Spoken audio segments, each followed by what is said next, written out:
एक गरम सुस्त दोपहर थी कराची में। अगस्त का महीना था और धूप हर चीज को छू रही थी। छत, दीवार और वो छोटी सी खिड़की जहां से धूप अली के कमरे में आ रही थी। कमरा छोटा था, पुरानी किताबें, कुछ टूटे खिलौने और कपड़ों से भरा एक कोना। लेकिन उसी कोने में एक पुरानी लकड़ी की अलमारी थी, जरा सी खुली हुई। अली, एक क्यूरियस और जिंदा दिल लड़का, अलमारी के अंदर हाथ डालकर कुछ तलाश कर रहा था।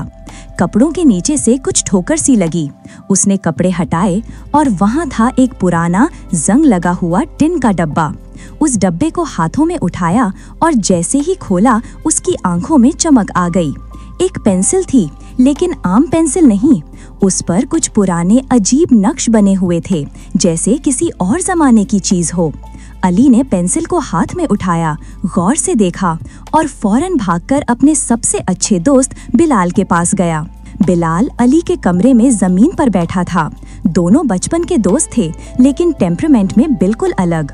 अली जज्बाती और एडवेंचरस, जबकि बिलाल सोचने वाला, हमेशा एहतियात से काम लेने वाला।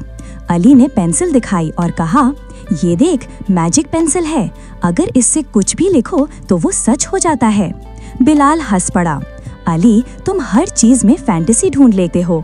अली जिद करता है, चलो लिख कर देखते हैं, सिर्फ मजाक के लिए।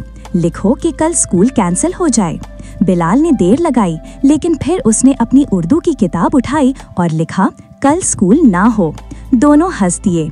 उनके लिए ये सिर्फ एक खेल था। अगली सुबह अली उठकर देखता है कि उसकी माँ कह रही होती है, मैथ टीचर बीमार हैं, आज स्कूल बंद है। अली हैरान रहता है। वो दौड़ता है बिलाल के पास। बिलाल, ये सच में काम किया? बिलाल की आंखें भी फैल जाती हैं। ये तो सिर्फ मजाक था, लेकिन ये सिर्फ शुरुआत थी। फिर उन्होंने और छोटी छोटी विशेस लिखना शुरू की, जैसे रास्ते में पैसा मिल जाना या ढाबे से फ्री बिरयानी मिलना। और हर बार कुछ ना कुछ वाकई हो जाता। दोनों दोस्तों के चेहरे खुशी से चमक रहे थे, मगर उन्हें अंदाजा नहीं था कि ये खुशी ज्यादा देर तक नहीं चलेगी। एक सुबह स्कूल जाने से पहले अली ने कहा, चलो एक और लिखते हैं, स्कूल हमेशा के लिए बंद हो जाए। बिलाल घबराया। अली, ऐसी बातें मजाक में भी नहीं कहते।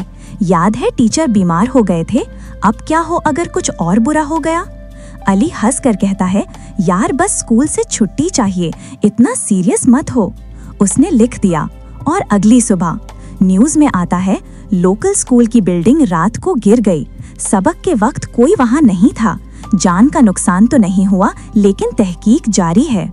अली और बिलाल स्कूल के सामने पुलिस टेप के पीछे खड़े होते हैं। हर तरफ अफरा तफरी होती है, बच्चे रो रहे होते हैं, लोग तसल्ली दे रहे होते हैं।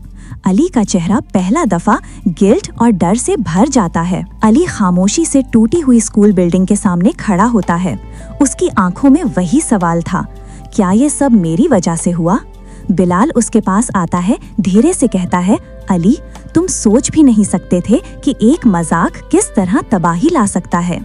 दोनों ने कुछ नहीं कहा, सिर्फ समझा कि कुछ चीजें सिर्फ ख्वाहिशों तक सीमित होनी चाहिए। जिंदगी में हर काम, हर ख्वाहिश का अंजाम होता है। शाम का वक्त था। क्लिफ्टन बीच पर सूरज ढल रहा था। समंदर की लहरें शोर से टकरा रही थीं। हल्का सा ठंडा हवा का झोंका चल रहा था। अली ने पेंसिल को कपड़े में लपेटा। उसने उसे हाथ में लिया। आंखों में उदासी थी, मगर साथ में एक समझ भी। वो समंदर के पास गया और फिर उस पेंसिल को दूर समंदर में फेंक दिया। वो लहरों को देखता रहा। एक दफा वो सिर्फ एक लड़का था जिसे मैजिक पसंद था, लेकिन अब उसे पता चल गया था कि ताकत अगर समझ के साथ ना हो तो सिर्फ नुकसान लाती है। ताकत अगर समझ के बगैर मिले तो वो तबाही बन जाती है। हर काम जो तुम कर सकते हो, जरूरी नहीं कि तुम्हें करना भी चाहिए।